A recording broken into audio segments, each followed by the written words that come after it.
दयालु डॉक्टर। एक शिक्षाप्रद कहानी। एक डॉक्टर जल्दी जल्दी अस्पताल में एक आवश्यक ऑपरेशन के लिए आता है।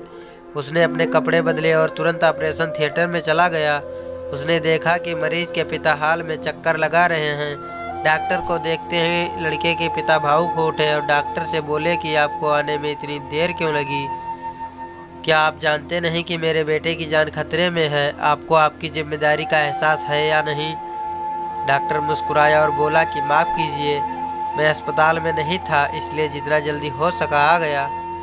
अब मैं चाहूँगा कि आप शांत हो जाइए ताकि मैं अपना काम शुरू कर सकूं। लड़के के पिता कहते हैं कि मैं शांत हो जाऊं?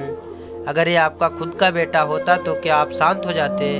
अगर तुम्हारा बेटा भी अभी मर जाए तो तुम क्या करोगे? डॉक्टर फिर मुस्कुराए और बोले कि मैं भी वही करूँगा जो ग्रंथों में लिखा हुआ है।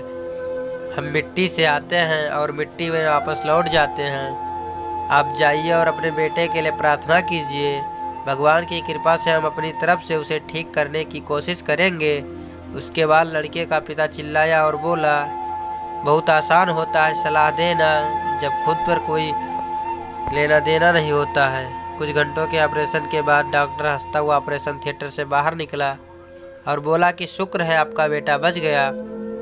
और बिना पिता के कुछ कहने का इंतजार किए ही वह डॉक्टर वहां से बाहर चला गया और बोला, अगर आपके कुछ सवाल पूछने हैं तो नर्स से पूछ लीजिएगा।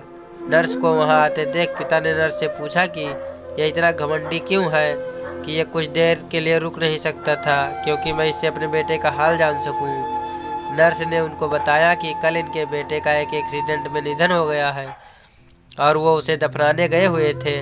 तब हमने उन्हें अपने बेटे के ऑपरेशन के लिए फ़ोन किया। तब मैं आपके बेटे का ऑपरेशन करने के लिए वहां से चले आए।